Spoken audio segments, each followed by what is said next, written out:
Mari kita sambut Bapak Ahmad Iqbal Zakiuddin atau biasa yang disapa Pak Zaki. Assalamualaikum, selamat siang Pak Zaki. Waalaikumsalam warahmatullahi wabarakatuh. Ya, Gimana makasih Mas gimana Alif. kabarnya Pak? Alhamdulillah masih sehat. Baik, sebelum memulai webinar kali ini, mari kita bersama-sama berdoa terlebih dahulu. Berdoa kepada kepercayaan masing-masing, berdoa dimulai.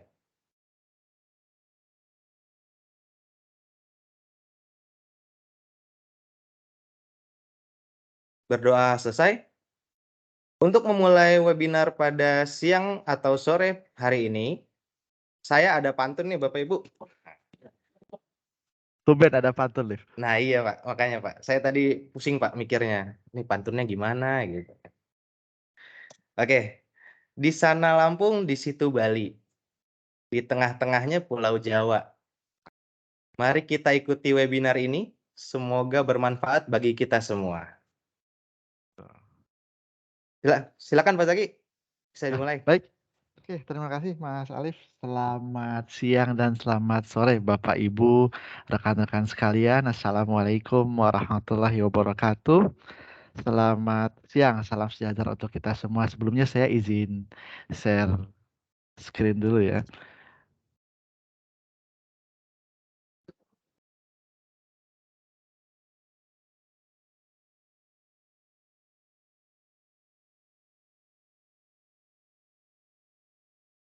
Oke, apakah sudah terlihat Mas Alif atau Bapak Ibu sekalian? Sudah Pak, Oh silakan. ya, baik.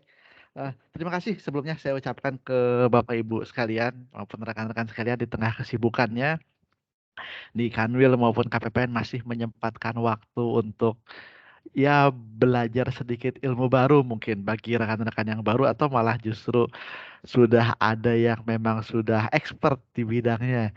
Jadi memang salah satu tujuan kami dari mengadakan perlombaan ini yang di dalamnya terdiri dari webinar itu memang yang kami harapkan kita tidak hanya mengejar output tapi tidak memberikan sarana prasarana untuk mencapainya. Jadi di sini memang karena latar belakangnya beragam, ada yang memang sudah menguasai atau ada yang baru belajar tapi ada passion untuk mempelajarinya, itulah salah satu alasan yang mendasari kami untuk mengadakan webinar series ini. Dan webinar series ini akan kami bikin bervariasi. Contoh kan ini supaya teaser buat minggu depan ya. Jadi minggu depan webinar seriesnya akan dihadirkan live langsung dari Telkom University Bandung.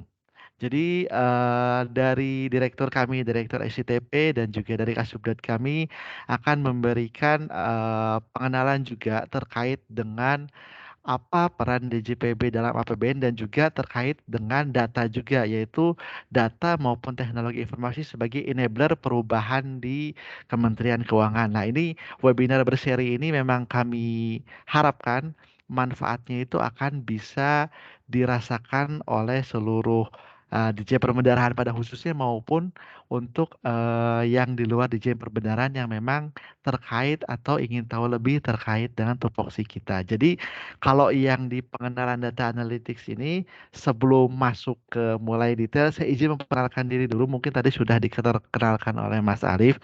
Jadi saya Ahmad Iqbal Zakiuddin.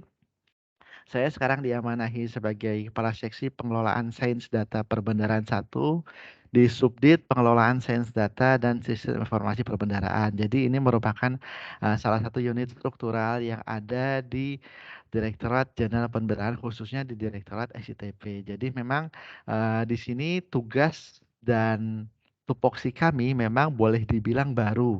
Dalam artian ini struktur ini hanya baru muncul ketika PMK OTK yang terakhir keluar dan juga pembentukan secara Kapdirjennya memang belum terlalu lama. Jadi memang salah satu tugas dari kami sekarang dan kedepannya memang untuk mengenalkan bagaimana penggunaan data, utilisasi, pemanfaatannya, baik yang ada di kantor pusat maupun yang ada di Kanwil maupun KPPN. Jadi nanti ke depannya untuk pematerian hari ini kita tidak akan membahas full teknis ke pengenalan data analytics, tapi kita akan coba untuk mengaitkan data analytics. Oke, di mana-mana saya googling aja dapat misalkan.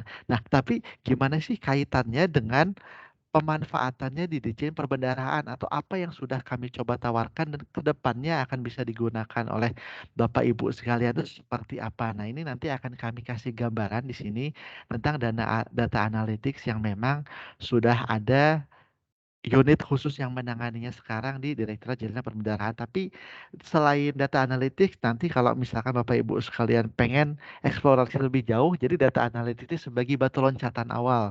Karena kalau tadi dilihat di struktur jabatan sains data itu luas, jadi bisa ke arah data science, misalkan ada yang berminat nanti ke depannya, oh kecerdasan buatan apalagi, atau misalkan jaringan saraf tiruan apalagi itu. Nah, itu semuanya bisa bermula dari data analytics ini. Jadi nanti pengembangan ke depannya sesuai dengan bakat dan minat Bapak Ibu sekalian. Oke. Nah, kalau misalkan kita lihat yang menjadi dasar kita apa? Jadi memang kalau ini mau tidak mau Bapak Ibu sekalian pasti sudah banyak mendengarnya sih. Jadi arahan dari Ibu Menteri Keuangan ini memang data ini di Ditjen Perbendaharaan boleh dibilang sangat banyak. Bahkan kalau kita bicara dibandingkan dengan eselon satu lain di Kementerian Keuangan. Jadi memang data yang dihasilkan oleh kita, oleh Ditjen Perbendaharaan itu sangat kaya karena pertama kita mempunyai instansi vertikal di regional yang banyak. Kemudian juga cakupan dari pekerjaan kita memang mencakup banyak hal, mulai dari penerimaan sampai dengan pengeluaran maupun sampai dengan beberapa misi khusus lainnya, misalkan mulai dari Badan Layanan Umum sampai sistem manajemen investasi. Jadi memang semakin luas yang kita cakup sekarang ini, itu akan membuat data yang kita miliki itu semakin banyak. Dan itu salah satu poin yang kita miliki yang jadi nilai tambah kita yang seharusnya memang harus dimanfaatkan semaksimal mungkin supaya kita tidak hanya mendapatkan kewajiban, tapi kita juga bisa memberikan sesuatu yang lebih berharga dari berkumpulnya data yang beraneka ragam yang ada di Dirjen Perbendaharaan. Jadi salah satu arahan beliau memang di sini data is the new oil. Tambang baru itu sudah di mana-mana. Bahkan kalau misalkan kita bicara di swasta, pasti Bapak Ibu sekalian sudah sering menggunakan e-commerce, misalkan Tokopedia, Lazada atau yang sebagainya itu data yang bisa menghasilkan sesuatu yang akhirnya membuat kepuasan bagi penggunanya itu sangat berharga. Bahkan di kita pun sekarang ketika seluruh sistem sudah mulai terdigitalisasi, hal ini menjadi hal yang memang sangat menguntungkan untuk kita. Tinggal gimana kita bisa mengeksplorasi lebih lanjut. Nah, mungkin sekarang Bapak Ibu sekalian sudah mulai ke arah sana dan beberapa kebijakan yang dibuat oleh pimpinan juga mulai mengarah ke utilisasi data. Jadi kita tidak sekedar hanya sebagai pengguna yang mengolah sistem untuk menghasilkan data, tapi kita juga mulai mengolah data yang kita hasilkan dari sistem kita. Jadi seperti itu Bapak Ibu sekalian.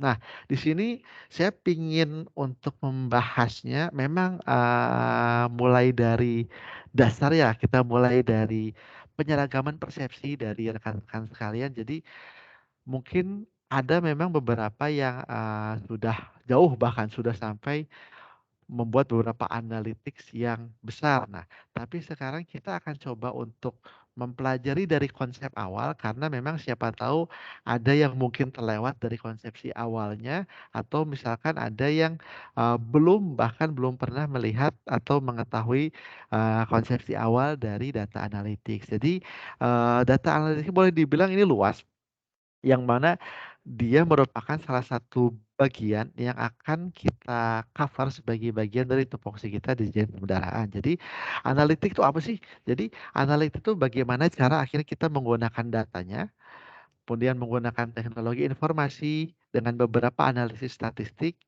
kemudian juga dia melibatkan beberapa metode kuantitatif karena berkaitan dengan angka ya, kuantitatif, kemudian juga modelnya dia berbasis matematika atau komputer. Nah, pasti Bapak Ibu sekalian ketika barusan saya terangkan hal ini akan muncul pertanyaan, loh berarti background saya harus yang kuat di sini dong?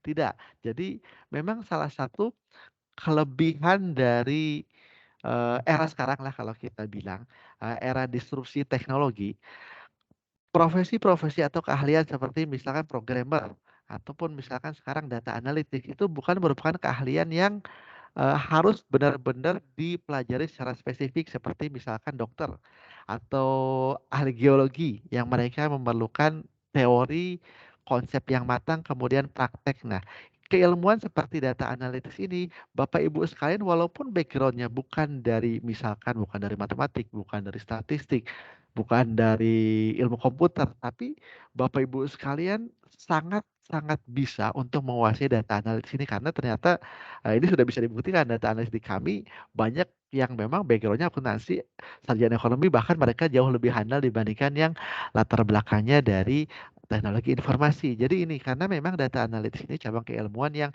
Bapak Ibu bisa banyak mendapatkan sumbernya di internet, melatihnya, mengolahnya, dan juga menilai outputnya pun sudah banyak platform yang menyediakan. Jadi itu kelebihannya. Jadi misalkan Bapak Ibu sekalian ingin menjadi ahli atau sebatas hanya bisa mengolah data, akan sangat banyak sumber yang bisa Ibu pelajari dan semua bisa, tidak ada pembedaannya. Nah, kalau yang sekarang digunakan di digital pembedahan seperti apa? Jadi, kalau yang sekarang digunakan di digital pembedahan, kita menggunakan data analisis ini pertama untuk mendapatkan wawasan tentang operasi bisnis yang baru. Jadi, kita bisa mengolah beberapa data dan juga memanfaatkannya untuk kepentingan dari organisasi kita. Nah, kita juga selain itu, kita bisa membuat keputusan yang lebih baik dan berdasarkan fakta. Nah, jadi memang sekarang kalau kita sering mendengar misalkan data driven organization, memang kita sudah ke arah sana. Jadi semua kebijakan yang dihasilkan oleh pimpinan itu memang berdasarkan data yang sudah diolah. Jadi memang kebijakan itu akan jauh lebih akurat dibanding kebijakan yang belum atau tidak berdasarkan data. Karena dengan menggunakan data ini kita bisa pertama bisa mengakses ya, bisa menilai apakah memang ketika kebijakan ini dilakukan seperti apa hasilnya atau kita bisa melihat tren dari beberapa tahun ke belakang untuk yang selanjutnya. Nah, seperti itulah beberapa contoh data analytics yang di Jabar Bendara. Nanti contoh detail dan konkretnya akan eh, saya sampaikan di slide-slide berikutnya. Nah, kemudian sekarang yang akan coba kita lingkupi di pembahasan mengenai data analisis apa. Yang pertama, kita coba nih mempelajari apa sih data itu apa sih. Kemudian apa itu informasi, apa itu data analitik secara globalnya. Kemudian juga kita akan melihat beberapa variabel, variabel dengan tipe yang berbeda. Jadi contoh-contoh elemen datanya dengan tipe-tipenya apa aja sih. Kemudian kita akan mencoba melihat ke analisis yang paling mungkin apa. Jadi dengan pembahasan awal ini kita harapkan ketika mengikuti webinar selanjutnya atau mulai mengerjakan yang ada di perlombaan, walaupun saya kurang asrak menyebut dengan perlombaan, makanya kenapa kita gunakan istilah hackathon yang di dalamnya ada beberapa hal karena kita ingin memang mengedukasi dan juga mendapatkan insight baru selain nanti Bapak Ibu sekalian pun atas usaha yang dikeluarkan mendapatkan reward terkait dengan hal tersebut. Nah, baik, kembali lagi. Jadi kita pun akan membahas metode kuantitatifnya, kita akan membahas siklus analitis itu apa aja sih. Nah, kemudian yang terakhir penerapan data analisis DJPB itu untuk apa saja yang memang sampai sekarang sudah kita gunakan dan Bapak Ibu rekan-rekan sekalian akan menjadi pionir-pionir barulah yang akan memperkaya hasanah keilmuan terkait dengan data analytics di Ditjen Perbendaraan. Oke, sekarang kita sekarang kita akan mencoba membahas mengenai data. Nah, data apa? Jadi, secara konseptual, data itu merupakan suatu nilai variabel kualitatif atau kuantitatif. Nah, data adalah informasi dalam bentuk mentah atau tidak terorganisir awalnya ya, di mana data itu bisa berupa fakta, simbol, dan sebagainya. Nah, akhirnya ketika kita bicara data, mungkin yang ada di pikiran kita sekarang data yang terkait dengan aplikasi yang kita gunakan sehari-hari. Misalkan kita pakai Span, kita pakai Sakti, atau pakai beberapa aplikasi yang lainnya. Nah, data ini akhirnya mindset kita hanya berupa angka atau huruf. Padahal tidak. Jadi beberapa misalkan video rekaman Bu Menteri misalkan atau yang sekarang kita sedang banyak mendapat beberapa tugas tambah juga untuk mengedukasi masyarakat juga tentang tupoksi Kemenq. Itu bisa kita kategorikan data juga. Jadi tidak kita batasi data itu hanya yang berupa numerikal yang biasa kita gunakan. Nah, hanya memang di kita di Japan Bendahara memang Yang baru kita produksi atau kita olah lebih lanjut memang baru data-data yang berbentuk numerik. Tapi ke depannya kita tidak menutup kemungkinan misalkan kita mulai nih beberapa data contoh deh misalkan saya kasih contoh data dari pertanyaan dan jawaban yang ada di Hai misalkan. Itu menjadi data yang sangat berguna bagi kita. Bukan bukan tidak mungkin ke depannya misalkan Hai yang selama ini misalkan Bapak Ibu sekalian mendapat respon dari manusia kalau saya bilang seperti itu kedepannya mungkin akan bisa dijawab atau diambil alih oleh kecerdasan buatan atau kita misalkan sekarang yang sering dengar misalkan chatbot lah yang sering didengar itu sangat memungkinkan kenapa? Karena kita mempunyai sumber data berupa pertanyaan dan jawaban yang sangat banyak dari Bapak Ibu sekalian. Nah,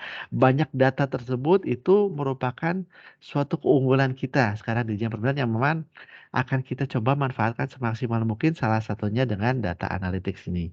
Nah, kemudian informasi itu apa? Nah, informasi itu berupa data yang bermakna atau terorganisir dengan baik. Jadi, data yang berantakan tadi, yang data mentah tadi, dia akan menjadi suatu informasi kalau dia terorganisir. Nah, makanya di data analytics ini nanti kita akan berkecimpung juga baik data yang sudah berupa informasi yang sudah terorganisir maupun data yang masih mentah yang belum terorganisir atau masih memerlukan banyak tindakan tambahan sehingga dia baru bisa dipakai. Nah, kemudian kita coba bahas definisi analitik. Jadi analitik itu apa sih? Jadi analitik ini berupa penemuan, interpretasi, komunikasi dari polarisasi yang bermakna dalam data. Jadi analitik ini cara berpikir dan bertindak berdasarkan data. Jadi contoh simpelnya gini. Kalau kita bicara data analytics, kita tidak berbicara tools apa yang digunakan. Makanya kemarin ketika di awal lomba, tools apa yang dipakai, kita bebas, membebaskan karena data analytics ini kini tidak terkait dengan alat atau teknologi. Terbuka, silakan. Ini terkaitnya dengan cara berpikir atau bertindak berdasarkan data. Jadi tools apapun yang Bapak Ibu gunakan, sepanjang dia bisa menghasilkan informasi yang memang menjadi tujuan dari dilakukan analitika tersebut, maka dia bisa dikatakan sebagai data analytics. Nah, kemudian definisi dari data analytics, jadi di sini yaitu proses memeriksa kumpulan data untuk menarik kesimpulan tentang informasi yang dikandung. Nah, itulah yang dimaksudkan dengan data analytics. Nah, baik, sekarang kita coba lihat contohnya nih. Contoh data analis apa sih? Jadi setelah tadi diterangkan mengenai dasar-dasar data analitik, sekarang kita coba lihat contohnya apa. Misalkan ini yang global yang kita temui. Ada analisa bisnis, analisa risiko, analisa tindak kecurangan, kesehatan web, maupun di kita misalkan ada analisis keuangan atau misalkan ada prediksi penerima negara atau misalkan sebenarnya Bapak Ibu sekalian yang lebih pas di Kanwil KPPN misalkan bisa memprediksi load kerja KPPN ketika kita melihat data dari SPAN. Bisa kelihatan kapan loadnya tinggi, kapan loadnya tidak tinggi, kapan butuh tenaga tambahan untuk standby, itu kan berpola biasanya. Dan pola ini akan menjadi suatu sumber bagi data analitis. Dan kalau misalkan mau dimaksimalkan kembali, maka dia akan menjadi suatu hal yang sangat berguna. Jadi dengan pemanfaatan data analytics, itu Bapak Ibu sekalian bisa mendapatkan beberapa sudut pandang lain lah. Kalau selama ini sudut pandangnya, saya melihat misalkan alur penerimaan SPM mulai dari seksi PD sampai jadi PPR di seksi bank, hanya melihat alur itu saja. Padahal dari data tersebut banyak sekali informasi yang bisa kita hasilkan. Misalkan kita bisa melihat tren kapan sih satuan kerja A ini biasanya mencairkan dananya atau tadi kapan biasanya butuh banyak orang yang standby di kantor dan kapan bisa memperkirakan kapan butuh orang yang tidak terlalu banyak. Itu kan bisa diprediksi dengan data yang sudah ada di sistem kita dan itu bisa menjadi nilai tambah Bapak Ibu sekalian sehingga misalkan ketika ada beberapa rekan kita misalkan yang berhalangan hadir misalkan untuk bekerja tapi eee, ketika kita melihat datanya ternyata oh yang pegawai lainnya ini ternyata punya waktu tambahan nih, dilihat dari analisisnya bisa membantu di situ. Nah, hal-hal seperti inilah yang kita harapkan bisa memang memaksimalkan fungsi yang ada di Dirjen Perbendaharaan pada khususnya. Nah, Itu beberapa contohnya. Jadi kalau kita melihat kemudian sebagai lanjutannya tipe analisisnya. Nah, analisis apa aja sih kalau data analytics? Jadi kita punya yang pertama namanya descriptive analytics. Apa yang akan terjadi? Nah, ini berupa agregasi data. Jadi descriptive analytics ini kita hanya menyajikan data deskriptif yang sudah ada. Contoh, misalkan data Omspan deh kita ambil contoh. Itu kita kan sebenarnya dengan melihat data yang ada di situ kita sudah bisa menganalisis secara simpel, secara deskriptifnya dengan data yang sudah ada di sana kita bisa melihat. Nah, di sini kita bisa melakukan juga agregasi, penambangan data atau data mining, kemudian ringkasan. Jadi dari data yang sudah berupa deskripsi, misalkan deskripsi data kontrak, itu kan kita sudah bisa melihat ringkasannya, kita bisa mengagregasi datanya, kita bisa mengumpulkan datanya, kita juga bisa melakukan pengolahan lebih lanjut. Nah, kemudian itu yang tipe analisis pertama. Nah, tipe analisis kedua apa? Predictive analytics. Jadi kita melihat ke depan. Kita melihat ke depan. Jadi kita bisa memprediksi bagaimana misalkan contoh, kita bisa memprediksi bagaimana sih, penerimaan SPM untuk, beberapa bulan ke depan atau untuk di bulan Desember misalkan, dengan bulan November, dengan menggunakan data-data histori dari misalkan 5 atau 10 tahun ke belakang. Itu sudah bisa diprediksi sebenarnya karena polanya boleh dibilang tetap. Jumlah satker kemungkinan bertambah berkurangnya tidak banyak. Nah, akhirnya sudah bisa diprediksi sebenarnya berapa sih, nominal uang yang dicairkan misalkan atau berapa banyak jumlah SPM yang akan masuk sehingga berapa banyak orang yang diperlukan untuk, memproses hal tersebut. Tentunya dengan menambahkan beberapa variabel tambahan, tidak hanya bisa misalkan hanya melihat dari data historis saja. Nah, kemudian yang untuk ketiga ada juga analisis yang berupa prescriptive analytics. Nah, ini sudah jauh ke depan. Ini yang kita harapkan dengan beberapa rekan-rekan yang sekarang sudah mulai descriptive analytics, kami sudah yakin itu teman-teman sudah handal di situ. Nah, mulai beralih ke predictive analytics. Ini yang kemungkinan besar akan banyak kami terima misalkan ketika Bapak Ibu sekalian mengirim hasil karyanya, ini merupakan jenis analytics yang paling banyak biasanya, predictive analytics. Nah, sekarang ada juga nanti kita harapkan ke depannya kita mulai bicara prescriptive analytics. Jadi sudah berupa rekomendasi ke depannya seperti apa dari data yang kita kumpulkan, kita analisis, pertimbangkan. Nah, rekomendasinya seperti apa? Nah, rekomendasi seperti inilah yang akan menjadi nilai-nilai tambah yang memang akan sangat bermanfaat dan sangat berguna bagi organisasi kita ke depannya. Nah, kemudian saya next lagi. Nah, sekarang kita coba tadi sudah, konsepsi dasar, kemudian juga sudah bicara mengenai untuk apa sih si data analis. Sekarang kita coba ke teknisnya sedikit. Jadi kita coba melihat, tipe variabelnya misalkan, "Tipe variabelnya apalagi Mas?" Gitu. Nah, ini jadi di sini kita bisa ngelihat, jadi kita bisa melihat kalau, variabel yang ada di data analis ada yang berupa numerikal, ada yang kategori. Nah, numerikal itu jadi yang berupa angka. Kalau ada juga numerikal ini yang kita bagi kembali, ada yang berupa, continuous dan juga ada yang discrete atau terpisah. Nah, continue itu dia berkelanjutan. Kemudian kalau yang discrete ini dia terpisah. Jadi di sini bisa kita lihat contoh yang continue, contohnya ketinggian, keuntungannya. Kemudian kalau yang discrete yang memang bisa kita separasi, bisa kita pisahkan. Jadi contohnya bisa berupa barang, populasi, jumlah peserta, dan lain sebagainya. Nah, kemudian ada juga tipe variabel yang berupa kategoris. Nah, yang kategoris nominalnya yang berupa kategori nominal apa contohnya? Contoh misalkan lokasi, kasta, nah di situ kan kategori nominal namanya, sedangkan ada juga yang kita sebutkan dengan kategori ordinal. Itu yang biasa kita, simbolkan atau, lambangkan dengan berupa, nilai atau tingkat kepanasan ataupun tingkat, dinginnya gimana dan lain sebagainya yang terkait. Nah, tadi hanya berupa gambaran awal saja terkait dengan variabelnya. Sekarang memang yang lebih akan kita bahas terkait dengan siklus analitik. Jadi kalau misalkan Bapak Ibu sekalian mau memulai membuat analitisnya nih di kegiatan TIHIK kita. Nah, apa sih yang harus dilakukan? Yang harus dilakukan yang pertama jelas mengidentifikasi masalah. Is research question kalau kita istilahkan misalkan bahasa, bule-bulenya. Jadi kita tuh mau cari apa sih?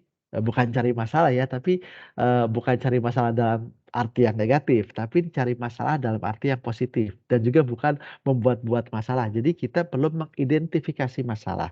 Nah, misalkan contoh, eee, Bapak Ibu sekalian misalkan di KPPN, identifikasi masalahnya apa ya? Oh, saya pengen tahu nih sebenarnya proyeksi penyaluran DAK fisik misalkan, DAK fisik sektor kesehatan tuh untuk provinsi Bengkulu ini di akhir tahun gimana ya? Atau ada kemungkinan dia mengajukan atau enggak ya? Atau kita melihat trennya dari beberapa tahun ke belakang, dia ada kemungkinan gagal salur atau misalkan berhasil salur gimana? Nah, dari pertanyaan seperti tersebut itu bisa menjadi suatu langkah awal untuk mengidentifikasi masalah. Nah, dari situ kemudian, Bapak Ibu sekalian kan punya yang namanya hipotesis, sangkaan sementaranya lah. Jadi, ibu bapak sekalian belum membikin, data analitisnya, belum ngumpulin data, tapi kira-kira, oh kira-kira kemungkinan tadi permasalahannya kayaknya karena ini deh, misalkan dari, OPD-OPD-nya memang telat untuk, berkontrak di awalnya. Mungkin itu hipotesis awalnya, tapi kan siapa tahu masing-masing daerah punya karakteristik sendiri yang mungkin permasalahan di daerah A beda dengan di daerah B. Bisa aja di daerah A udah dari awal nih berkontraknya, tapi ternyata bermasalah dengan penyedianya. Penyedianya ternyata tidak ada yang kompeten nih, apalagi misalkan ada persyaratan TKDN. Nah, itu akhirnya kan akan berbeda satu daerah dengan daerah yang lain. Nah, ini bisa menjadi hipotesis dari Bapak Ibu sekalian, bisa menjadi sarana awal untuk mengkira-kira apakah yang menjadi permasalahan dan jawabannya ke depannya akan seperti apa. Nah, kemudian bergerak dari situ, maka kita akan mulai bergerak ke pengumpulan data. Nah, pengumpulan data akhirnya tadi Bapak Ibu sekarang sudah punya, saya mau, memecahkan masalah ini nih. Nah, saya juga udah punya perkiraan kira-kira dia itu permasalahannya munculnya karena apa? Nah, ketika sudah punya 2 hal tersebut, maka Bapak Ibu sekalian otomatis mulai mengumpulkan data. Tadi terkait sama DAK ya otomatis Bapak Ibu sekalian mulai mengumpulkan data, oh realisasi DAK-nya ataupun misalkan data-data OPD-nya, kemudian data pencairan. Nah, Bapak Ibu kan sudah mulai terarah akan mengumpulkan data apa. Tidak misalkan kalau nggak punya formula sistem identifikasi, mau ngerjain dak fisik nanti ngumpulinnya misalkan, data UMI, data KUR, kan itu nggak akan terpakai sama sekali dan akan menghabiskan resource Bapak Ibu sekalian untuk mengumpulkan data. Nah, itulah kenapa, pengumpulan data ini menjadi fase lanjutan setelah identifikasi masalah dan juga formulasi hipotesis. Nah, kemudian setelah datanya ada, data dikumpulin, ini diapain? Jangan ditinggal tidur ya, misal, data udah nih, udah ada lah, entar aja terakhir dikerjainnya. Justru, belum kita ini belum masuk bagian yang besarnya nih ketika datanya udah ada. Karena khawatirnya gini, misalkan Bapak Ibu, "Ah, yang penting saya datanya udah dapat nih, data dak fisik semuanya udah komplit. Ah, nanti aja deh ngerjainnya H-3 misalkan." Nah, padahal fase yang lainnya itu masih butuh banyak extra effort. Nah, terutama di fase ini, pengeksplorasian data atau persiapan. Boleh dibilang fase ini menghabiskan waktu mungkin hampir 60% dari siklus data analytics untuk siklus eksplorasi data dan persiapan. Kenapa? Karena di sini dari data yang asalnya mungkin tidak bermakna untuk case yang akan kita selesaikan, akan kita rubah, akan kita olah sehingga data itu benar-benar siap untuk kita gunakan. Jadi kita perlu membersihkan datanya dulu, kita perlu membaginya. Memang kemungkinan besar di fase ini akan terkait dengan kegiatan clerical. Jadi clerical itu dalam artian yang menjemukan lah kalau boleh kita bilang. Kita bersihin datanya, ada elemen data yang kosong kita drop, ada data yang nggak nyambung sama sekali misalnya kita jadikan outlier, kita keluarkan. Nah, jadi hanya memang data-data yang bersih yang akan kita gunakan ke tahap berikutnya. Kenapa harus saya bilang bersih? Karena itu nanti akan mempengaruhi analisis ataupun model yang Bapak Ibu buat. Jangan sampai misalkan Bapak Ibu sekalian sudah membuat model yang, bagus, yang sudah benar-benar secara keilmuannya memadai, tapi ternyata karena data yang digunakannya tidak bersih, misalkan masih bercampur, masih berantakan, sehingga hasilnya tidak akurat. Dan ketika hasil tidak akurat, maka output akhirnya pun akan tidak akurat. Nah, itulah kenapa memang di fase kali ini, di fase pengeksplorasian data dibutuhkan suatu effort yang besar memang untuk melakukan fase ini. Nah, kemudian untuk yang selanjutnya, membangun model. Nah, model ini apa? Kalau misalkan orang sebatas tanya model makanan bukan, atau misalkan model model yang berjalan di catwalk bukan lagi. Jadi model ini bagaimana suatu data ini akan kita buat suatu analitik sehingga dapat menghasilkan output yang kita inginkan. Itu yang kita namakan model. Jadi memang akhirnya eh, term atau istilah model ini banyak digunakan lebih di satu tempat dan kita harapkan Bapak Ibu sekalian dengan adanya data analisis jadi tahu oh model data nih istilahnya itu Bapak Ibu sekalian sudah bisa nanti misalkan bicara model data untuk ini saya pakai model data A, model data B, C sudah bisa menganalogikan data yang Bapak Ibu miliki menjadi suatu output yang memang berguna. Kemudian juga setelah ini, maka ada fase terakhirnya, validasi model dan evaluasi. Jadi untuk misalkan satu case ini, saya mencukupkan untuk satu model data aja. Memang kadang kala cukup ya, cuma kan kita mencari hasil yang terbaik. Namanya ini kan kita menganalisis, analisis ketika kita berikan opsi yang banyak. Jadi misalkan kita hanya menghasilkan satu opsi. Dari mana kita tahu bahwa opsi itu yang terbaik kalau tidak kita bandingkan dengan opsi yang lainnya. Nah, makanya di sini kita melakukan validasi model. Jadi kita sebisa mungkin menghasilkan lebih dari satu modeling data. Dari situ maka kita bisa membandingkan nih model yang mana yang menghasilkan output yang lebih baik ketika kita coba untuk mengaplikasikan model tersebut. Kemudian tahapan evaluasi iya. Jadi nanti kan bisa dilihat misalkan tadi kita bicara mengenai, pemodelan pembuatan prediksi tentang penyaluran DAK misalkan kita bisa melihat bagaimana membandingkannya, ada beberapa banyak tools untuk membandingkan, efektivitas model tersebut. Bisa juga nanti, saya maunya entar aja deh, nungguin apakah memang terbukti atau enggak di realisasinya itu bisa, cuma akhirnya harus nunggu. Cuma memang sekarang memang banyak sekali tools yang bisa untuk membantu kita mengevaluasi dari model yang sudah kita rancang. Nah, di situ. Nah, kemudian lanjut lagi, nah ini lebih detail lagi. Detailnya lagi tadi terkait dengan identifikasi masalah. Nah, jadi masalahnya masalah apa nih? Masalah yang memang akan kita perbaiki atau akan kita pecahkan. Jadi di sini ada beberapa hal juga yang dapat kita identifikasi melalui identifikasi masalah ini. Bisa merupakan, perbandingan, kita membandingkan dengan, model lain, dengan unit lain, dengan variabel lain, atau kita bisa melihat juga dari kinerjanya, ataupun kita, bisa juga mengajukan beberapa pertanyaan mendasar. Nah, makanya kenapa sekarang yang banyak digunakan misalkan Bapak Ibu sekalian ada survei, survei langsung maupun tidak langsung melalui internet. Nah, itu memang salah satu dasarnya memang untuk menghasilkan beberapa research question, beberapa pertanyaan untuk riset ini. Jadi kan mungkin Bapak Ibu sekalian terbiasa dengan, melakukan pembandingan, misalkan saya bandingin data yang ada di Omspan nih dengan data misalkan yang ada di Sakti, oh ternyata ini nih bisa dijadiin research question-nya bisa, ataupun bisa juga ngelihat dari pelaporan kinerja, oh ternyata saya lihat dari laporan kinerja ini, butuh untuk dianalisis lebih lanjut terkait dengan analisisnya bisa juga, tapi sekarang memang yang akhirnya banyak digunakan dan juga lebih implementatif karena dia, langsung menuju tujuan apa yang pengen dihasilkan, yaitu menggunakan, metode interview atau riset atau kuesioner atau yang lain sebagainya lah yang istilahnya sebenarnya menunjuk pada hal yang sama. Jadi yang pertama, siapa yang terkena dampak dari masalah tersebut? Itu akan jadi pertanyaan di kita untuk membuat research question-nya. Kemudian, apa yang akan terjadi jika masalah tersebut tidak dapat diselesaikan? Nah, kemudian kapan dan di mana masalah tersebut terjadi? Kemudian mengapa masalah tersebut terjadi dan berapa orang yang sedang menangani masalah itu.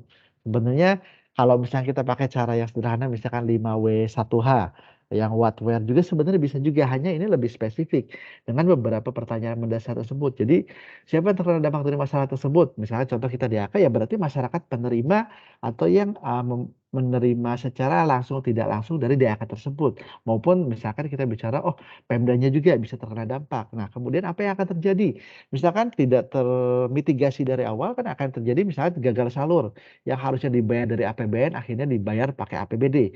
Masalahnya jadi besar. Nah kemudian kapan di mana masalah tersebut jadi? Berarti oh misalkan masalah tersebut terjadi kemungkinan kelihatannya baru di tahap 3 penyaluran di akhir tahun. Nah mengapa masalah itu terjadi?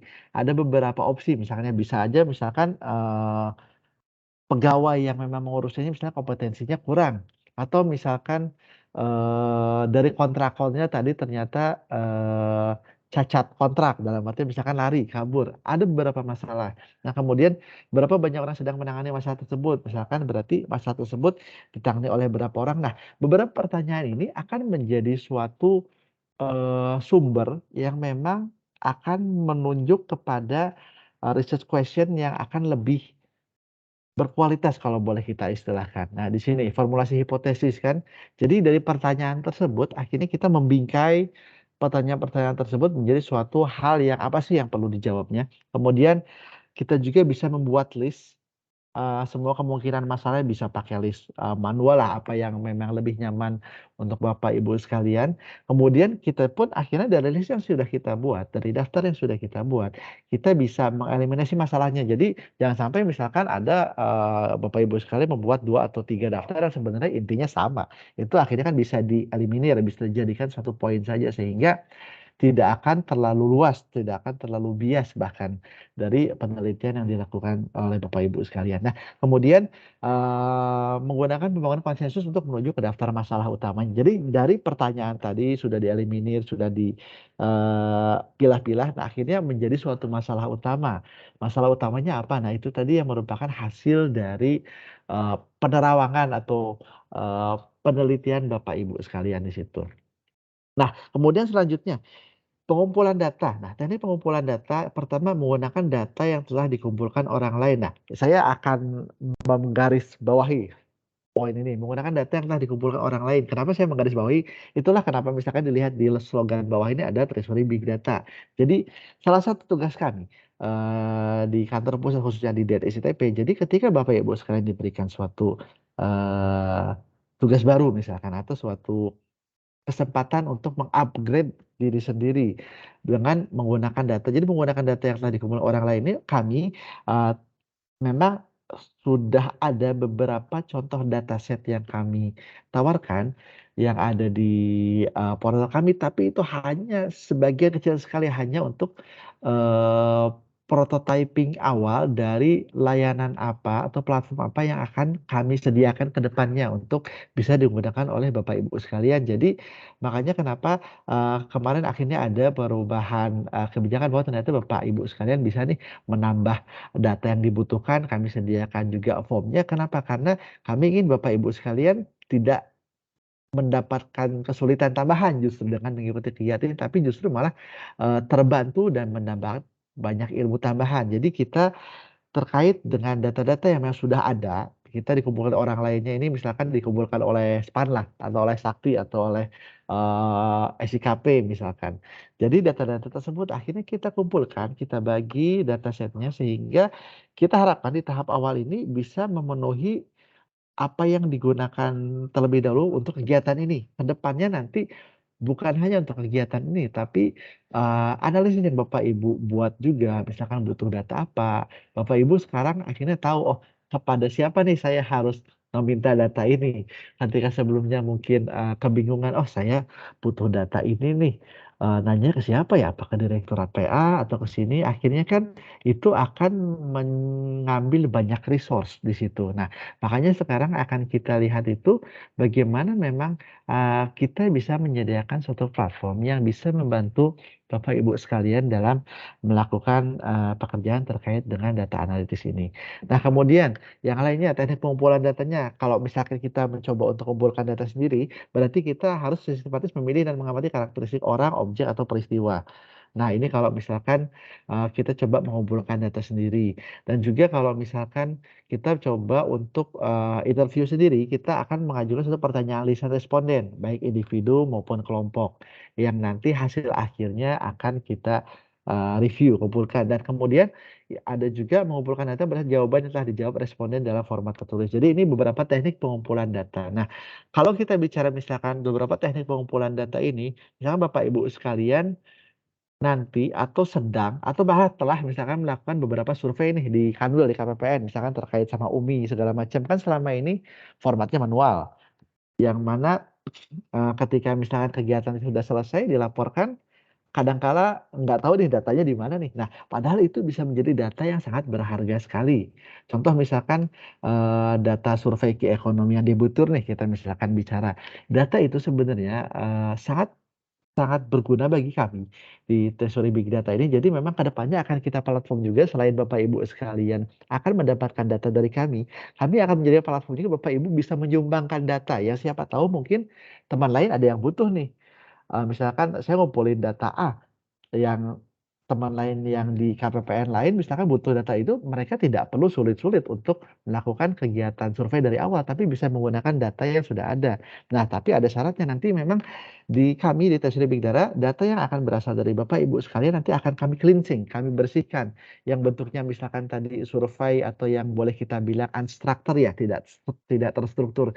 Itu akan kami bersihkan, kami jaga kemudian juga kami sesuaikan dengan kebutuhan yang akan dibutuhkan oleh Bapak Ibu sekalian. Jadi memang kita berbicaranya bukan nanti misalkan hanya satu arah datanya dari rekan-rekan di kantor pusat, tapi rekan-rekan di regional, di Kanwil KPPN pun bisa menyumbangkan data yang akan sangat berguna. Karena sekarang misalkan kami di SITP kami punya data BPS nih, BPS yang merupakan hasil crawling dari sumber yang valid. Nah, tapi kan data itu kadang tidak bisa berkata apa-apa kalau kita tidak mengkombinasikan dengan data yang lain. Kan bisa saja misalkan Bapak Ibu sekalian melakukan survei keekonomian debitur, ternyata itu bisa diadu dengan data yang ada di BPS. Bahkan kalau kita mau lebih lanjut lagi, kita bisa mengadunya dengan data Dukcapil. Sehingga benar-benar misalkan subsidi yang akan diberikan oleh pemerintah itu sangat-sangat akurat. Jadi inilah beberapa contoh ke depannya yang memang kita harapkan akan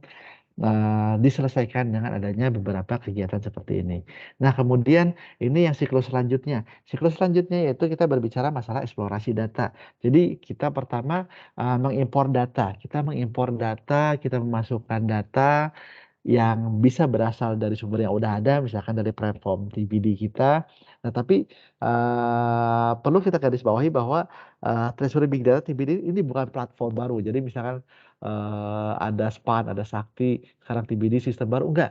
Kita bukan platform baru, tapi kita berbicara masalah bagaimana data itu nanti siapapun platform yang memanfaatkannya, siapapun stakeholder yang menggunakan, apapun sumbernya itu akan kami cover. Jadi ini bukan berupa suatu sistem baru nih, misalkan khawatirnya masih muncul pertanyaan di Bapak Ibu sekalian. Nah, kita balik lagi, yang untuk eksplorasi data, yang kedua yang harus kita lakukan adalah identifikasi variabel. Jadi kita mengidentifikasi variabelnya, kemudian juga kita melakukan pembersihan data, jadi data ini kita bersihin, kita sesuaiin, kemudian kita meringkas datanya. Jadi datanya kita ringkas sehingga tidak terlalu berat, apalagi misalnya kita proses menggunakan, device pribadi yang kadangkala memang terbatas dengan spesifikasinya. Oleh karena itu kita harus meringkas datanya, kemudian kita akan memilih subset datanya. Nah, setelah data tersebut dieksplorasi, kita akan melakukan tahap selanjutnya yaitu membangun model. Nah, akhirnya di sini digarisbawahi bahwa membangun model adalah proses yang sangat berulang karena tidak ada solusi final dan sempurna. Ya, itulah, nobody's perfect atau tidak ada misalkan, yang sempurna, iya, itu karena memang model ini bertujuan untuk mendapatkan hasil sesempurna mungkin. Sesempurna mungkin, tapi tidak ada mungkin yang misalkan sempurna 100% sama seperti realisasinya 100%, itu akan sangat sulit walaupun, tidak bisa dikatakan tidak mungkin. Karena contoh misalkan beberapa pekerjaan yang butuh modeling yang sempurna misalkan, pembangunan pesawat ulang-alik ataupun misalkan yang di industri penerbangan lah, itu kan harus zero error. Tapi ya tetap saja kadang ada miss di situ. Nah, makanya membangun model ini kita bicarakan terkait dengan bagaimana kita dapat mengasih suatu model sesempurna mungkin dengan data sumber yang akan terus kita perbaharui. Nah, di situ. Nah, kemudian juga yang keduanya di sini terkait dengan, machine learning. Nah, ini apalagi nih machine learning. Nah, jadi ini memang salah satu bagian lanjutan lah dari siklus analitis ini dan juga beberapa teknik statistika yang sudah ada juga dia tersedia pada platform teknologi tradisional juga sudah ada. Jadi memang dengan adanya beberapa hal ini maka kita harapkan Bapak Ibu sekalian sedikit demi sedikit meng-upgrade ilmunya dan juga memang kita bisa sama-sama saling berkontribusi untuk bisa menghasilkan suatu metode barulah kalau kita bilang terkait dengan tupoksi kita di desain perbendaharaan. Nah, kemudian ini yang terakhir terkait dengan validasi model dan evaluasinya. Jadi validasi model ini juga sama, dia berulang. Kemudian cara validasinya gimana? Nah, ini cuma untuk tahu aja dulu lah, nanti malah khawatirnya bingung ada confusion matrix, ada kurva ROC. Jadi memang di pertemuan-pertemuan lanjutan akan coba kita bahas lebih lanjut bagaimana prosesnya ini, bagaimana kelanjutan sampai nanti memang Bapak Ibu sekalian dapat menghasilkan suatu karya yang setidaknya bisa membanggakan untuk diri Bapak Ibu sekalian, kantor maupun organisasi. Nah, kemudian itu tadi sebenarnya untuk dasar-dasar data analytics di awal mungkin kita cukupkan segitu dulu, khawatirnya misalnya kebanyakan, aduh sejak ini siang-siang habis makan siang jam 2 gini, dikasih kayak gini enak banget buat tidur misalkan. Enggak, jadi memang kita coba untuk, awalnya dulu di dasar analytics, sekarang kita coba lihat untuk penerapan lain terkait dengan data analytics ini. Jadi memang kalau di DJ Perbendaharaan di kita, jadi kita sudah melakukan beberapa fungsi juga. Jadi kita pertama kita melakukan beberapa analisis data. Data yang ada kita cleansing, kemudian kita tentukan modelnya. Kemudian kita juga telah bekerja sama dengan direktorat teknis terkait untuk memang memahami lebih lanjut apa sih yang bisa diselesaikan terkait dengan direktorat jenderal perbendaharaan. Nah, ini pun ke depannya kita pun tidak berbicara direktorat kantor pusat, tapi sudah ke Kanwil KPPN. Jadi nanti, di kami ini sedikit bocoran ya, Pak. Jadi memang nanti akan ada tim khusus dari Direktorat SITP yang memang akan di-assign berdasarkan kantor regionalnya. Jadi misalkan contoh, Bapak Ibu sekalian yang ada di Kanwil Aceh nih misalkan, kesulitan nih untuk bikin suatu data analisis. Mungkin selama ini mencoba untuk di-solve sendiri. Tapi memang di kami yang sedang kami susun juga, akan disediakan suatu tim pendamping khusus sehingga ketika memang ada beberapa kegiatan di kantornya masing-masing misalkan, oh saya butuh data tambahan atau misalkan saya butuh, bantuan untuk, membuat analisis datanya lebih lanjut. Nah itu memang ke depannya dan sekarang pun sudah mulai untuk kami, draft-kan sehingga memang ketika Bapak Ibu sekalian mendapat penugasan yang baru, kami pun dapat memberikan, bantuan tenaga maupun sarana prasarana terkait dengan pengolahannya di situ. Nah, kemudian visualisasi data. Nah, ini misalkan kita berbicara dalam bentuk dashboard, mau tidak mau dashboard ini memang akhirnya menjadi suatu gerbang yang dilihat oleh pengguna. Jadi kadang-kadang misalkan kita bicara, kita membuat sekompleks apapun data analitik, ketika user nggak ngerti, ini apa sih misalkan disajiinnya dalam bentuk tabel nih misalkan, atau dalam bentuk, kurva garis nih, padahal informasinya itu sangat berharga dihasilkan. Pasti pengguna akan bingung, ini ngapain sih, ini apa yang mau disajikan? Tapi ketika memang visualisasi datanya misalkan analisisnya sederhana, tapi disajikan dalam suatu penampilan data yang sangat menarik bagi user, baik untuk memahami maupun membacanya itu akan beda. Nah, akan lebih baik kan asalnya misalkan, analitik yang dia lakukannya kompleks, misal analitiknya sangat sulit untuk dihasilkan modelingnya sulit. Nah, ketika hal tersebut sudah selesai, maka akan sangat lebih baik ketika kita dapat menyajikan dalam bentuk dashboard atau presentation layer yang memang bisa memudahkan untuk pengguna untuk membacanya. Jadi kita harus menganggap bahwa pengguna ini ya jangan misalkan ekspertisnya sama seperti kita. Kita, menganggap mereka tahu isi hati kita nih dengan, dashboard-nya yang tidak, mencukupi atau tidak memadai. Maka kita harus bisa menyajikan apa yang kita buat ke pengguna lain atau ke stakeholder lain sehingga mereka bisa memahami apa yang kita maksudkan dengan data analitis yang kita buat. Nah, kemudian di sini yang sudah kita lakukan akhirnya menginterpretasikan data. Jadi interpretasi data ini kita menyampaikan hasil analisis data dalam bentuk visual ya. Jadi ketika pengguna sudah disajikan dalam bentuk dashboard, maka mereka sudah bisa interpretasi, oh ternyata ini nih gini nih, istilahnya tidak selalu apa yang dihasilkan dalam bentuk dashboard ini, itulah informasi yang diperoleh oleh pengguna, tidak. Tapi pengguna bisa mengeksplor lebih lanjut. Misalkan, ternyata ini ya, seperti ini. Nah, itulah kenapa nanti mungkin ke depannya akan ada beberapa pelajaran tambahan, misalkan kita belajar sekalian mulai Tableau misalkan untuk penyajiannya, yang memang sekarang atau Power BI yang sekarang banyak digunakan juga karena kenapa? Karena dia fleksibel. Fleksibel kalau boleh saya istilahkan dynamic dashboard lah, bisa dirubah tidak statis atau Google Studio misalkan yang sudah familiar. Jadi itu merupakan beberapa tools yang nanti ke depannya akan juga, kita bahas. Nah, kemudian kita bicara alat-alatnya, makanya tadi, kita bahas nih beberapa tools-nya ada Tableau, Google Studio.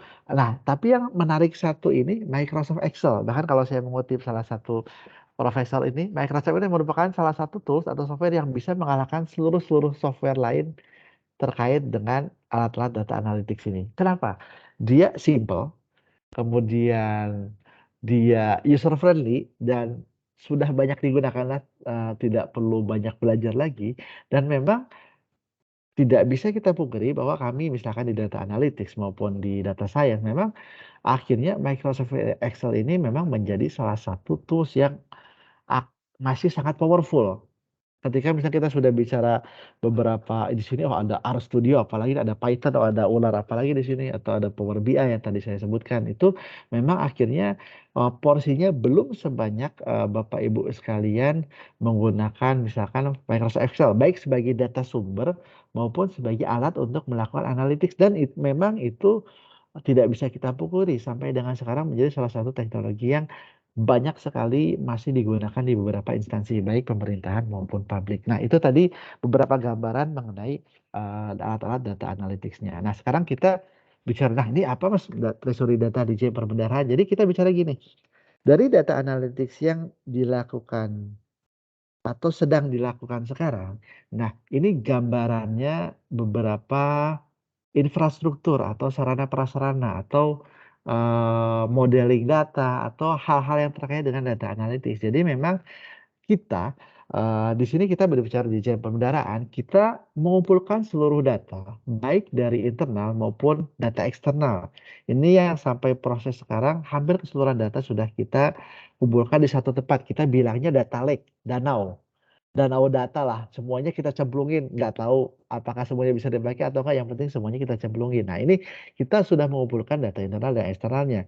Sumber datanya dari mana? Ada beberapa data dari aplikasi atau misalkan juga ada beberapa file yang mana nanti bisa ditambahkan juga ketika kita sudah sediakan platform, Bapak Ibu sekalian bisa juga mengumpulkan data berkontribusi di sana ataupun misalkan akan kita juga bangun sekarang ini hasil modeling Bapak Ibu sekalian nanti akan kita sediakan suatu platform sehingga, akan berkontribusi juga misalkan ada rekan-rekan yang lain yang akan menggunakan modeling yang sama misalkan, tentu dengan memperhatikan, copyright secara akademis di situ. Nah, kemudian yang kita lakukan sekarang juga, kita sudah punya, mesin lah kalau kita bilang, mesin yang sangat powerful untuk melakukan pertama tadi validasi data, pembersihan data, transformasi data, agregasi maupun pengumpulan datanya dan juga kita juga sudah punya data warehouse yang sangat besar juga. Jadi sekarang Bapak Ibu sekalian misalkan bikin data analytics, Bapak Ibu sekalian tidak perlu mengumpulkan seluruh data yang akan dipakai Bapak Ibu sekalian di laptop misalkan. Kasihan laptopnya, terbatas dia misalkan SSD 256 giga, diisi misalkan, saya ngumpulin data buat analitik 200 giga. Misalkan. Nah, sekarang, itu biarlah nanti di kami. Kami jadi di sini menggunakan infrastruktur dari Pusintek, itu yang sudah kami kumpulkan di sana yang memang sedikit demi sedikit akan nanti kami munculkan katalog datanya, bertahap di situ.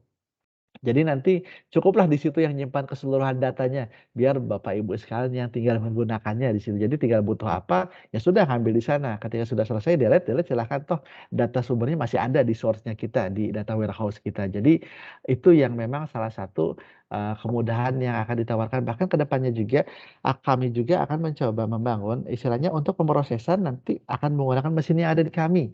Tidak menggunakan mesin yang ada di Bapak Ibu sekalian. Sehingga Bapak Ibu cukup misalkan login, proses datanya Bapak Ibu tinggal kerja sekalian seharian misalkan biar di belakang atau di mesin kami yang bekerja, sehingga tidak memberatkan, PC atau laptop Bapak Ibu sekalian untuk mengolahnya. Nah, metodenya ada beberapa. Kami menggunakan metode Vice Data, Big Analytics, dan juga Big Insight-nya. Nah, ini untuk hasilnya juga akan sangat beragam, ini tidak terbatas di sini ya. Kami ada juga OLAP analisis, data mining, data visualization, report, dashboard, dan share datanya. Jadi di sini juga memang yang baru di tahap awal ini berupa reporting agregasinya, reporting transaksionalnya, maupun share datanya.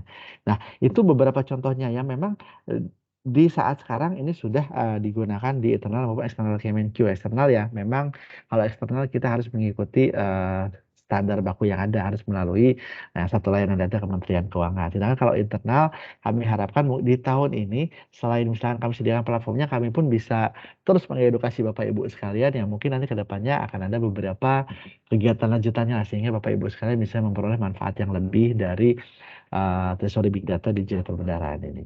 Nah, kemudian ini kami kasih contoh gambaran, misalkan contoh data analytics yang memang menggunakan sumber data di kita. Jadi ini data analytics-nya kita bisa melihat misalnya perkembangannya sampai dengan 8 Maret, posisi kas kita, kemudian akumulasinya. Ini sudah ada beberapa juga, bahkan kami pun bisa memprediksi bagaimana proyeksi saldo sampai dengan akhir tahun misalkan, atau posisi kasnya berapa dengan berbagai variabel yang ada, itu sudah kami gunakan. Kemudian juga misalkan terkait dengan manajemen investasi pemerintah, kami pun menganalisis selain misalkan yang Bapak Ibu sekalian sering dengan misalkan KUR, UMI, kami pun juga menganalisis beberapa penerima dari investasi pemerintah, bagaimana kemampuan mereka, dan itu semuanya dilakukan melalui beberapa data analytics. Dan memang contohkan misalkan ke depannya kita pun akan mengakses contoh misalkan debitur KUR, akan kita akses karena nggak mungkin misalkan debitur KUR orang yang sama bertahun-tahun tapi tidak ada peningkatan, misalkan kita ambil contoh gampangnya ya. Itu akan kita akses, apakah memang ketika misalkan dia memerlukan peningkatan lebih, akan kita akses. Bisa saja dia naik kelas atau bisa saja dia turun kelas, dan itulah kayak misalkan assessing debitur lah, atau yang biasa digunakan oleh perbankan seperti. Nah, itu akan menjadi beberapa analytics yang memang dilakukan juga. Nah, sepertinya itu sih Bapak Ibu sekalian. Mungkin nanti kalau kelamaan bosan juga nanti lihat saya. Jadi setidaknya ini merupakan gambaran awal dari data analytics yang memang kami harapkan Bapak Ibu sekalian bisa mendapatkan manfaat lebih terkait dengan kegiatan TIHEK ini, maupun nanti ke depannya masih akan banyak kegiatan terkait dengan data analytics ini.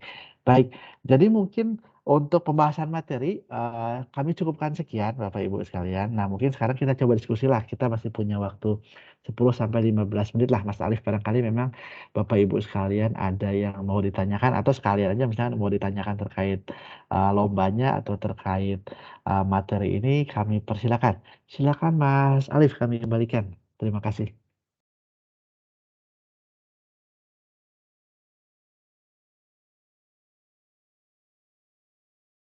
Baik, terima kasih Pak Zaki. Silakan. Oh, ini udah ada yang raise hand ya, dari Bapak Iman Firmansyah. Silakan Pak. Assalamualaikum warahmatullahi wabarakatuh. Waalaikumsalam. Mas Zaki, ingin saya tanyakan nih, karena saya juga ini pemain baru nih. Saya kan udah ngumpulin data nih, APBD untuk wilayah Priangan Timur. Ada 4 kabupaten, 2 kota.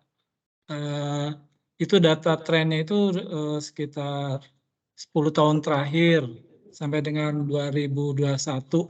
Cuman 2022 itu belum saya dapatkan, karena untuk memperbandingkan antara realisasi APBD di Kabupaten Priangan Timur terhadap perkembangan ekonomi di daerah. Kalau misalnya saya menjumlahkan dari ke 4 kabupaten dan 2 kota itu, terus jadi sebagai alat ukur pembandingan, tidak termasuk kabupaten gitu untuk sebagai satu analisis, apakah mungkin seperti untuk menggunakan teori regresi atau gimana, seperti itu, seperti apa korelasi Pearson gitu. Kira-kira memungkinkan itu untuk sebagai satu data analitik? Baik. Terima kasih. Sebelumnya saya mau terima kasih nih Pak Iman Firmansyah. Jadi masih semangat sekali lah istilahnya untuk mengikuti kegiatan ini. Inilah yang kami cari istilahnya. Kami harapkan memang tidak terbatas terkait dengan siapa yang akan mengikuti data analitik. Karena kan memang kemarin itu kami khawatirnya mindsetnya data analitik kemungkinan paling yang teman-teman yang baru nih, tapi dengan seperti Pak Iman segala macam untuk kegiatan ini masih bersemangat, itu kami sebenarnya mengucapkan terima kasih. Jadi gini, baik Pak Iman. Jadi memang untuk menggunakan data seperti yang tadi Pak Iman sampaikan, punya data APBD terkait dengan Periangan Timur nih. Ketika misalkan kita bicara apakah itu cukup atau tidak. Nah, kita bicara cukup atau tidaknya akhirnya tergantung dengan tadi kita balik lagi ke pertanyaan yang ingin dicapainya. Kalau saya bilang cukup, mungkin cukup. Apabila memang pertanyaan yang ingin diselesaikan atau masalah yang ingin diselesaikan memang kita ambil ke skop yang lebih kecil. Tapi kalau misalkan, Pak Iman mau mengambil skop yang lebih besar, apakah data tersebut cukup? Mungkin perlu ditambah beberapa dataset tambahan lagi. Nah, mungkin kalau misalkan di sini nanti, di platform dataset itu ini kan memang masih prototipe ya, Pak. Jadi saya perlu sampaikan juga ke Bapak Ibu sekalian. Kenapa saya bilang, platform ini prototipe, TBD ini baru, jadi, kami sekarang masih mengkonsep draft perdirjen terkait tata kelola data. Jadi memang kami belum bisa bilang itu net, karena kita menunggu aturan real yang mendasarinya. Tapi Bapak Ibu sekalian, karena memang, perkembangan kita yang cepat, maka sudah bisa memanfaatkan fitur tersebut. Awalnya sih memang itu akan dikeluarkan ketika, perdirjen sudah keluar nih tata kelola data, jadi di situ akan diatur. Kalau misalnya ternyata Pak Iman ini mau butuh data tambahan, itu bisa, sangat bisa bahkan misalkan minta, eee, tolong ke tim kami, ke platform kami, melalui platform kami. Walaupun misalkan Bapak Ibu sekalian tidak dibatasi hanya untuk data yang ada di kami, karena kebetulan ada beberapa resource di kami yang bisa membantu untuk mencarikan data tersebut. Nah, kalau misalkan untuk modelingnya, kita misalkan bicara apakah bisa regresi, misalkan regresi linear. Nah, ini teman-teman, udah ada yang expert lagi istilahnya. Nah, itu memang, bisa saja. Hanya memang untuk, lebih detailnya, itu nanti mungkin perlu akan kami adakan di sesi-sesi selanjutnya berupa khusus pendampingan sepertinya. Jadi melihat dengan, respon karena saya tidak bisa menjawab secara khusus spesifik misalkan, satu per satu karena pasti beda-beda. Nah nanti, dari di sini, dari hasil yang, sharing sesi yang pertama ini, kami akan coba, membuat kembali beberapa sharing session yang lebih spesifik detail lah untuk masing-masing klub ataupun kelompok yang sudah mendaftar. Jadi nanti, akhir pendaftaran kan 20 Maret. Nah, akhir pendaftaran 20 Maret ini tuh nanti akan kami mapping, siapa saja yang mendaftar, temanya apa saja, nanti kami akan, alokasikan orang yang memang bisa membantu lebih lanjut untuk, memberikan insight baru untuk Bapak Ibu sekalian di situnya. Jadi seperti itu Pak Iman, barangkali cukup Iya, atau masih ada? makasih. Jadi saya dapat informasi tambahan karena ini kan buat sarana belajar saya sebetulnya. Iya Karena betul, pernah bertugas shadow organisasi ya terkait RCE, mau nggak mau harus banyak belajar seperti ini yang baru. iya, Makasih Mas Iqbal atas siap informasinya. siap, sama-sama, makasih Pak Iman. Baik, kita lanjutkan ke pertanyaan selanjutnya dari Bu Emma Ashari. Silakan Bu. Ya, mohon izin Pak, terima kasih atas waktunya. Sebelumnya saya Emma dari Kanwil Kalbar. Saya punya 2 pertanyaan. Yang pertama, terkait dengan data aset itu kira-kira kapan ya Pak bisa diakses gitu? Mengingat kan arahan lomba yang kemarin itu kalau bisa memanfaatkan dataset yang ada. Sedangkan tadi dikasih tahu sama narasumber di eksplorasi atau persiapan data itu kurang menghabiskan waktu yang paling banyak gitu dari semua prosesnya. Kemudian yang kedua, saya mau bertanya terkait dengan variabel, misalnya tadi contohnya prediksi penyaluran dak fisik ya. Nah itu kan ada variabel-variabel yang sifatnya bukan numerikal, kayak misalnya hal-hal yang di luar kendali, misalnya tingkat kecepatan Pemda dalam pemenuhan syarat jalur, seperti kadang juknis dari KL juga telat gitu, kayak di tingkat realisasi belanja KL juga ada variabel-variabel yang out of control gitu. Kira-kira apakah ada teori yang atau langkah yang bisa mengakomodasi variabel-variabel yang tidak bisa didefinisikan dalam angka ini? Terima kasih, Pak. Oh, oke. Baik, terima kasih Mbak Emma. Jadi kalau yang pertama untuk terkait dengan datasetnya kapan bisa digunakan, sebenarnya sudah bisa, cuma memang yang pertama ada beberapa bukan syarat akhirnya, karena dia berada di platform Digit. Jadi memang pertama yang harus dilakukan sudah mempunyai user Digit, yang mana pasti semuanya sudah mempunyai user Digitnya. Hanya perlu sekalian saya informasikan juga, untuk user Digit yang defaultnya Bapak Ibu sekalian, kami harap di profilnya dilengkapi dengan NIK-nya. Jadi kenapa? Karena sekarang untuk user di Kementerian Keuangan atau DJPB lah, baik untuk Sakti maupun aplikasi lainnya, kami harapkan itu sudah terisi semua NIK-nya, karena ada beberapa update di sistem, sehingga kalau ada field NIK yang tidak terisi, maka khawatir akan ada permasalahan terkait dengan akses sistem ke depannya.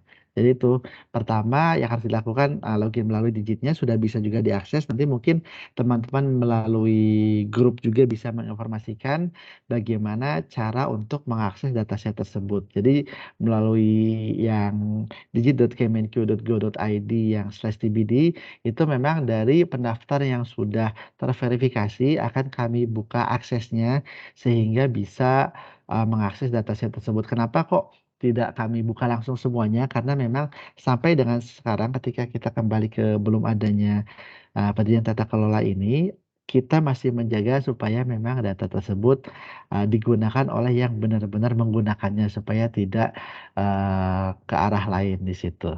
Nah, kemudian juga ini sambil saya jawab ini ada rekan-rekan kita yang memang bantu jawab di chat terkait dengan pertanyaan teknis, jadi supaya tidak menghabiskan waktu. Nah, kemudian tadi terkait dengan DAK, memang kan akhirnya dia banyak variabel ya, banyak variabel yang akhirnya terkait dengan bagaimana mensimulasikan hal tersebut. Cuma yang akhirnya mau saya coba tanyakan, apakah variabel tersebut bisa dikuantitatifkan tidak di situ? Harusnya mungkin bisa ya, ketika misalkan kita coba untuk membuat suatu dataset. Nah, misalkan memang kalau yang sekarang yang kita kembangkan memang akhirnya kita melihat perilaku dari pengguna itu hanya dari data yang ada di sistem. Kita melihat misalkan dari span, kita melihat bagaimana dia login, berapa lama dia login, loginnya gimana, kemudian apa saja yang dia akses. Nah, tapi kan betul seperti apa yang ditanyakan tadi, ada juga beberapa variabel tambahan yang mempengaruhi misalkan penyaluran DAK tersebut. Nah, kalau saran dari kami yang mungkin nanti detailnya bisa kita diskusi ketika sudah dibentuk tim-tim kecilnya, memang akhirnya beberapa variabel yang mungkin muncul tadi coba dikuantitatifkan dulu, dibikin suatu variabel data yang memang seragam sehingga dia akan bisa menjadi data source untuk kemudian diolah menjadi model di situ. Hanya untuk detailnya memang panjang sih kalau misalkan kita coba jawabnya, tapi memang langkah pertama dari kami kita sarankan di data preparation-nya, jadi beberapa variabel yang mungkin tadi di-list dulu, setelah di-list kemudian dibikinkan dalam suatu dataset yang memang baku, sehingga sistem akan bisa membaca data tersebut untuk diolah lebih lanjut, dan nanti baru selanjutnya setelah hal tersebut ada, maka akan kita bisa bicara mengenai apa yang bisa kita lakukan selanjutnya terhadap data tersebut. Jadi mungkin itu, Mbak Emma. Baik, terima kasih. Siap, terima kasih, Pak. Baik, Pak Iman Firmansyah masih reset, apa ada pertanyaan lagi yang ingin ditanyakan? Atau gimana, Pak? Udah cukup, Oh, udah cukup. sudah. Maaf, Oh, udah cukup Pak. ya? Oh ya, Iya. siap. Saya kira mau nanya lagi, Pak. Baik, ada lagi yang ingin bertanya, Bapak Ibu?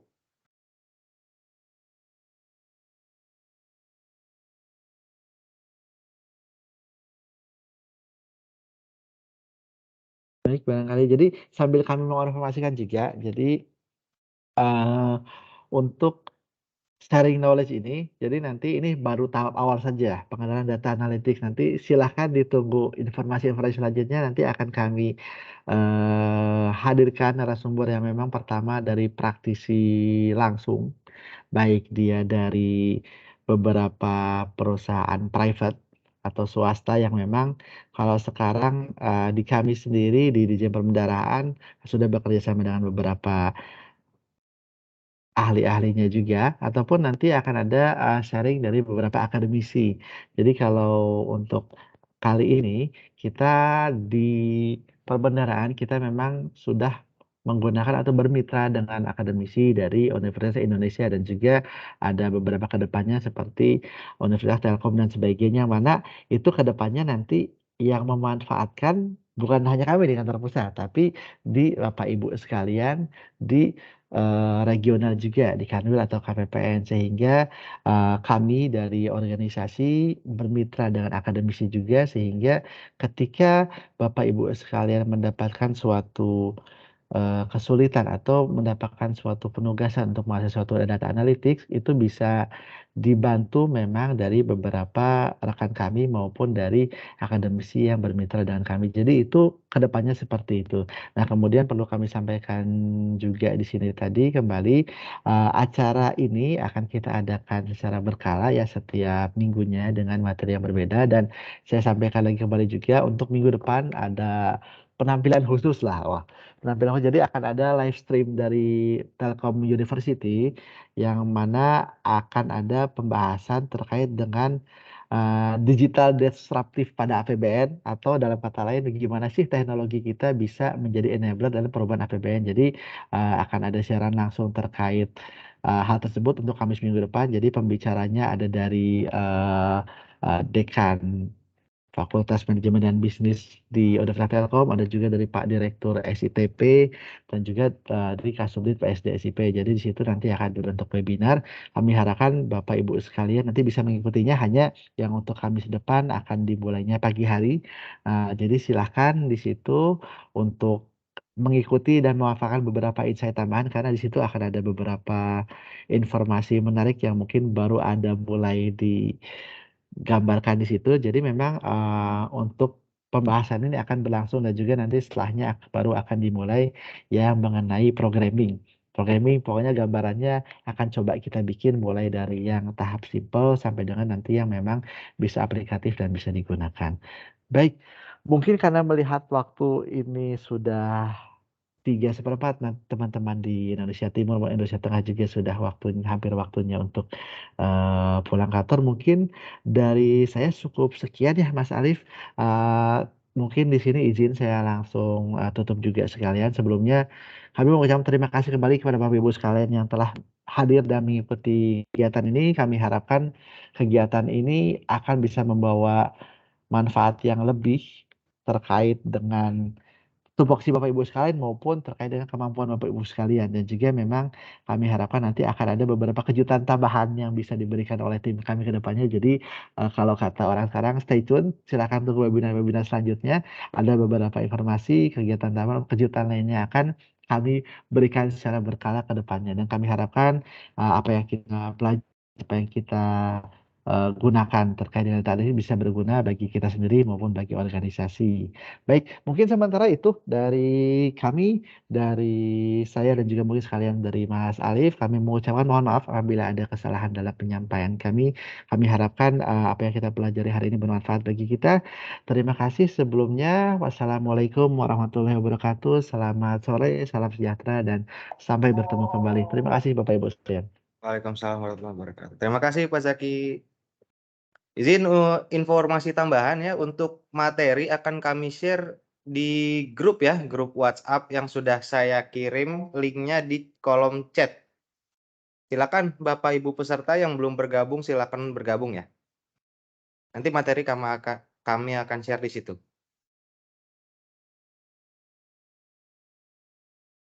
Terima kasih Bapak Ibu semua. Saya izin live ya.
untuk tahun ini yes bisa, tapi karena ada analog dan masa ya, jadi seluruh pengaduan kemarin PMK-nya sudah dibuat 49 tahun 2022. Itu yang melangkahnya seluruh kalau pengaduan harus ya intinya untuk digabungkan. Jadi nanti BPJS yang Sikuman, terus ada BPJS Padu, terus yang pajak tahun PPK itu semua itu diminta untuk digabungkan. Jadi saya coba sedikit bacaannya.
Oh,